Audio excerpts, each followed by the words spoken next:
You just have to, I think you just have to be straight up and ask yourself how much kindness is in your heart right now.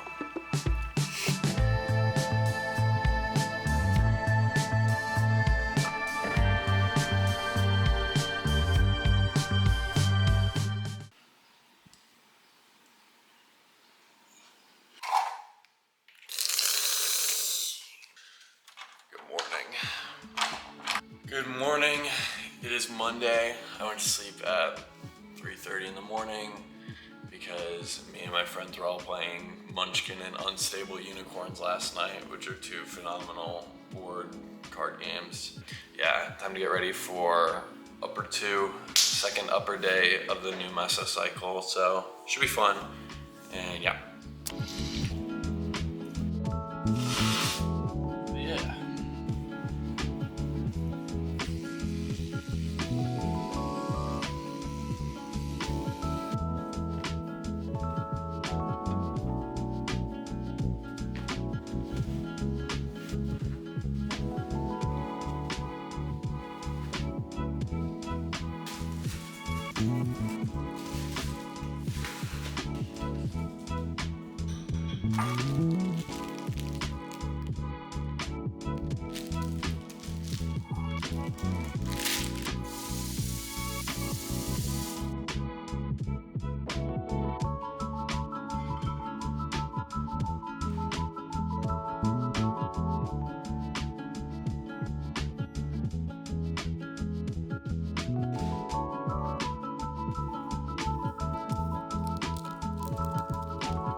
No, this is like actually awful for you.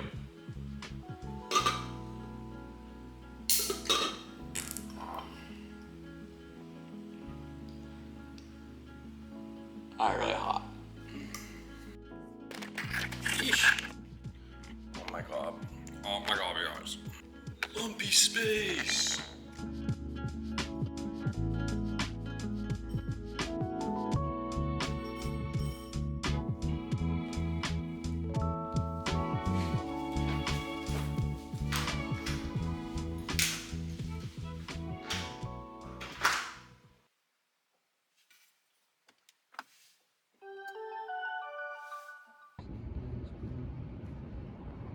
What a day, bro. What a day.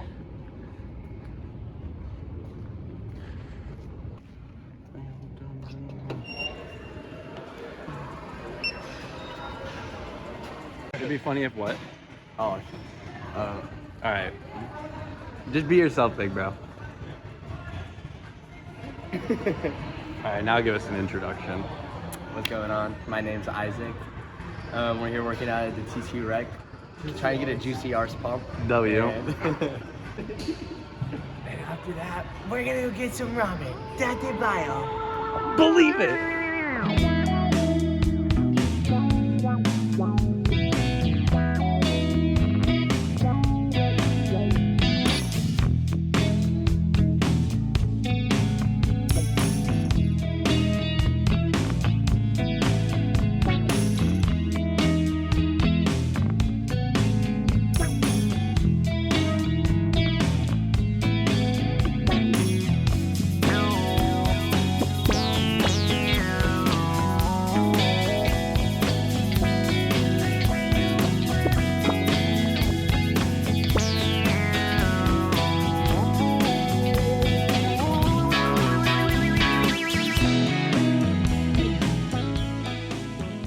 All right, we're starting off with back. We have a unilateral isolateral pull down. Overall, an easy movement. Drive with your elbows. Two important notes here though. For one, do not release tension at the very top because you'll essentially just be resting your lats mid-set if you just sit at the very top. Second, with any isolateral work, you're going to want to rest before switching sides because you've essentially accumulated central nervous system fatigue, and that is going to transition to the opposite side, causing uneven development. So even if it's just for like 30 seconds, rest before you switch sides.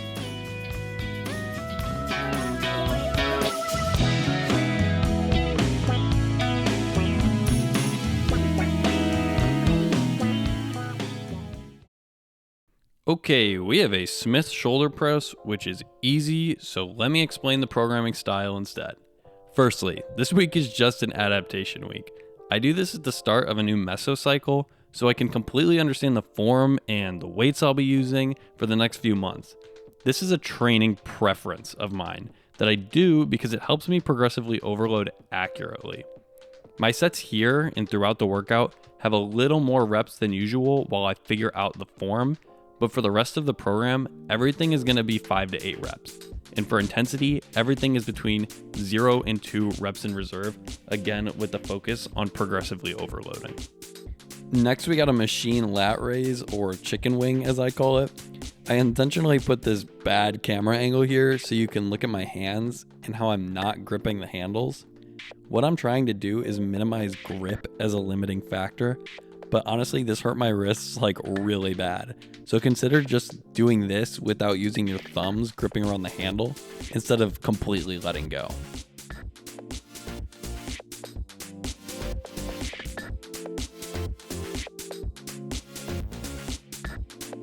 Moving on to biceps, we have a rope cable hammer curl. Sometimes I sub these for a longer rope. Just do whatever is going to be more comfortable because once you start moving real heavy weight, these are going to hurt your hands a freak ton.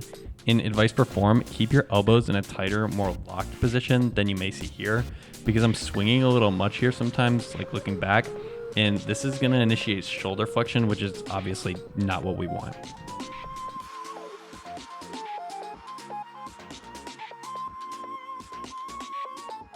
Okay, at the time of this recording, I didn't have little lapel mics yet to record audio, but they're here now. But that wasn't really the original point of the video, was to record or talk during the workout. But this part of the conversation was really cool, and I thought it was thought-provoking, so I wanted to include it.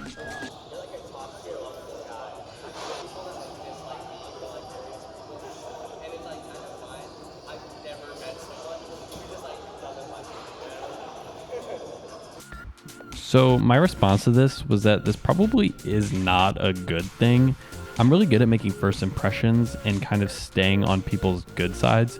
But personally, I think that this reflects a sort of fake aspect about myself that I have recognized before.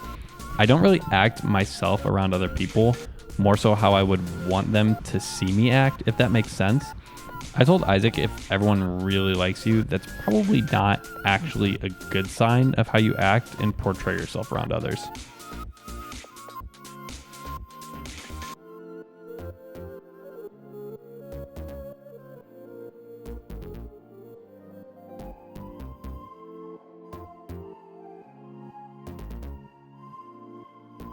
So here's me attempting a new upper chest exercise.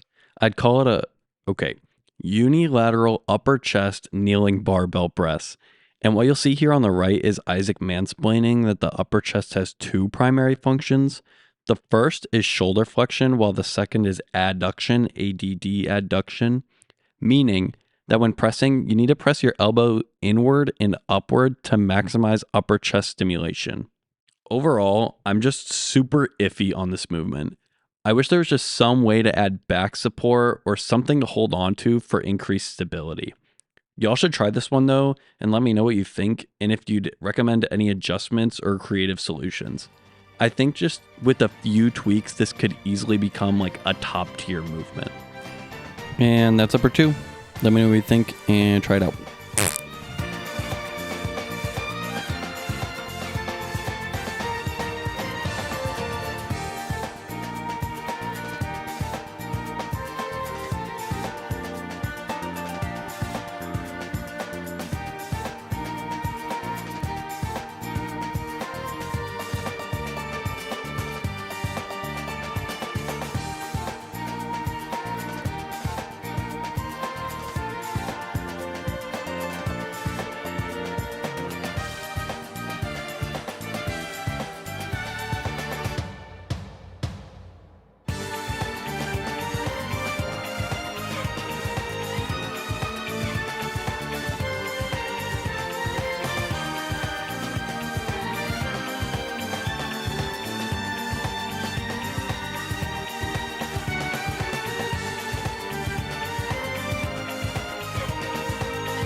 I'm back in the apartment now, but I already ate because my friend is a hall director at TCU. So I ate at the dining hall for free. Insane, but I needed more protein, so I'm gonna make a protein shake.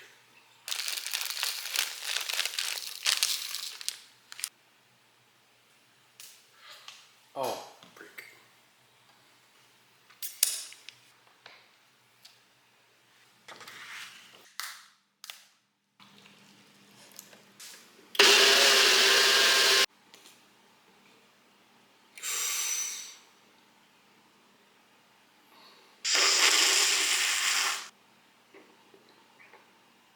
So the thing is, 10 grams protein oats, 20 grams protein milk, 25 grams in protein powder. So it's about 55 grams of protein. So one thing that I want to talk about for sure is kindness. So let me buckle in for this. What does kindness mean in terms of kindness for other people, and especially other people that you don't get along with super well? You know, it's really easy to say like, oh, I'm a loving person and I'm a kind person, but how often are you a kind person until it's inconvenient for yourself? You know, if you're holding grudges against people who have admittedly done you wrong in the past, how is that going to bring you inner peace? And another thing about kindness is that it can come in various forms as well. One form of kindness that I just know for a fact that I'm severely lacking in is my attachment to monetary value. You know, how often am I going to see, how many times have I seen homeless people and people asking for money, especially in Fort Worth? And I'm just like, no, like I'm not really in a good financial position right now. Like I'm a student. It's like, bro, like yes, like there have been times in my life where I've been tight on money, but I have parents, friends, and family who would all give to me in times of need.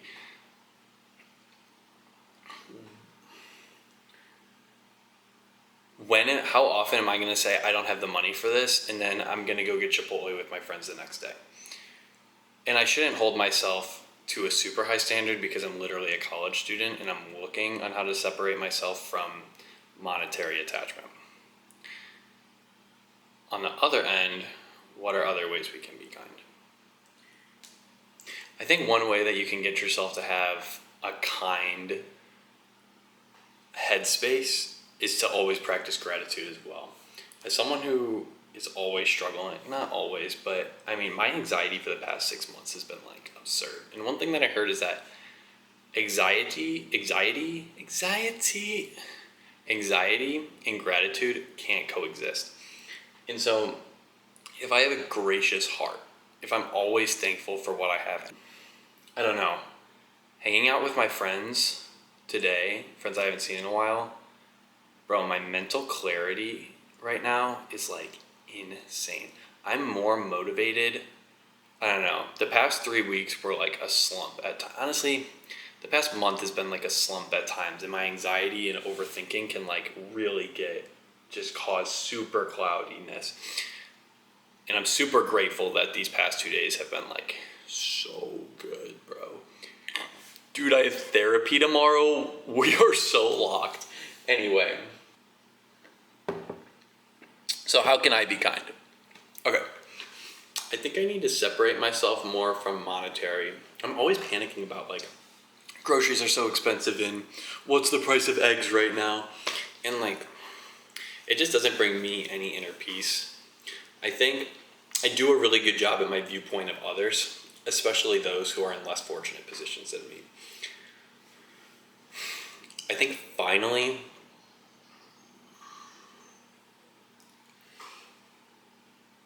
I need to recognize what brings me love and peace in difficult times. Because when I'm anxious and when I'm overthinking, thinking about my loved ones and those who care for me the most is like peak.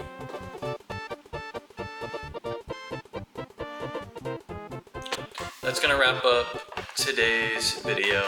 I'll be back with more. So I brought Dragonite. Thanks for watching.